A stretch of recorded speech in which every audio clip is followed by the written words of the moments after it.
Hello mga titos and titas, mahilig ka rin bang kumain ng kamote? At alam mo ba kung saan ito nagmula dito sa Japan? Halika at ating alamin.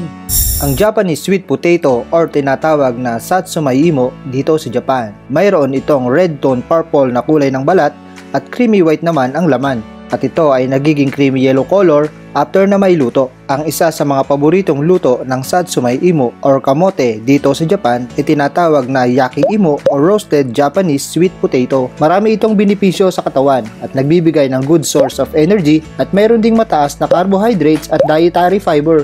Ang Satsuma Imo ay mayaman din sa iron, vitamin A at potassium. Ang Satsuma Imo ay sinasabing nagmula sa South or Central America at ito ay nakarating sa Japan noong mga huling panahon, 16th century mula China, sa panahon ng Kingdom of Ryukyu or Okinawa sa panahon ngayon. Ang Satsuma Imo ay isa sa tinatawag din na slow growing crops at ito ay tinatanim tuwing spring season dahil ang kailangan nito ng mainit na temperatura para makabuo ng malalaking laman niya sa ilalim ng lupa. Itinatanim ito ng mga magsasaka dito sa Japan tuwing buwan ng Mayo at ito ay inaani tuwing September or buwan ng October bago sumapit ang panahon ng taglamig. Ang balat ng Satsuma Imo ay ligtas kainin dahil mayaman ito sa fiber nutrients at antioxidants para maiwasan ang chronic disease sa ating katawan.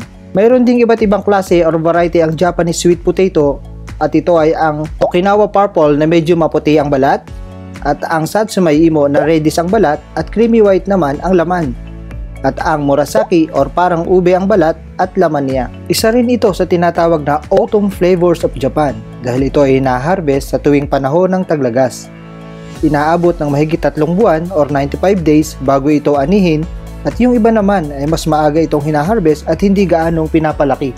Talagang napakasarap ma-experience na magtanim ng kamote or Satsuma Imo dito sa Japan, lalo na kapag harvesting season na. Talagang ang lalaki ng mga nakukuha namin at talagang ang tataba. Ang isang piraso ay talaga namang napakahirap ubusin kung iyong kakainin. At kung ito naman ay bibilin mo sa palengke, medyo may kataasan din ng presyo kung ikukumpara mo dyan sa atin sa Pilipinas. Dahil ang isang piraso nito, nakatulad nitong hawak ko na ganitong kalaki, siguro nagkakahalaga ng 100 pesos ang isa. Kaya ito, nagtry na ang aking kaibigan na si Miyamoto-san kung gaano kalalaki ang ma-harvest namin this season. Talaga namang nakakatuwa at sobrang tataba. Yun, sulit na sulit ang hirap at pagod sa pagtatanim namin. Ito, harvest season na. Napakarami ng naani namin, di ba? Sulit na sulit mga titos and titas. Sobrang dami talaga ng na-harvest namin at yung iba pinamimigay namin sa mga kaibigan din namin na Japanese at yung iba naman sa mga kaibigan nating trainee from Cebu. Hindi pare-pareho ang laki ng harvest din namin sa bawat puno kasi yung iba medyo walang laman at yung iba naman ay napakaraming laman pero yung mga puno na malalaki ang laman siguro minsan may 3 kilo ang nakukuha namin sa isang puno lang.